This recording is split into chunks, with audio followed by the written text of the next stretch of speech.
جب کوئی اپنی اصلاح کی فکر کرتا ہے اور یہ سوچتا ہے کہ مجھے اپنے آپ کو بہتر کرنا ہے، مزید اچھا کرنا ہے، تو ایک عجیب یہ کائنات کی ترتیب ہے میرے رب کی کہ اللہ اپنے بندے کی طرف سے اس فکر کو جتنا پسند کرتا ہے کہ میرے بندے نے اب کوشش شروع کر دی ہے، لہٰذا اس کو مدد دی جائے۔ اسی لیے بزرگ فرماتے ہیں کہ اللہ کے ہاں جب کوئی شخص توبہ کرتا ہے تو اصل میں یہ اس کے اصلاح کی طرف پہلا سٹیپ ہے کہ وہ اب ٹھیک ہونا چاہتا ہے۔ تو یہ چونکہ پہلا سٹیپ ہے اصلاح کا، توبہ، تو اللہ اس عمل کو اتنا پسند فرماتا ہے کہ جو ہی کوئی بندہ توبہ کے لیے ابھی کہتا ہی ہے، ابھی زبان سے اس کے لفظ ادا ہوتے ہی ہیں کہ اسی وقت توبہ قبول ہو جاتی ہے۔ اس کی وجہ یہ ہے کہ اس کو یہ پروسیس بڑا پسند ہے۔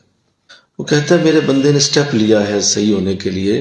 تو میں اس کی پہلی مدد یہ کر رہا ہوں کہ پچھلے سارے گناہوں کو معاف کر دیتا ہوں۔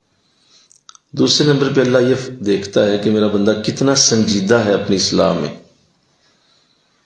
تو پھر اللہ توبہ تو قبول فرماتا ہی ہے، دوسرا کام یہ کرتا ہے اللہ کہ اللہ اسے ایک اصلاح کرنے والا عطا فرما دیتا ہے۔ تمہارے قریب کوئی آتا ہے ایسا شخص جو تمہاری اصلاح کی اس نور کی روشنی سے تمہیں روشن کر دیتا ہے۔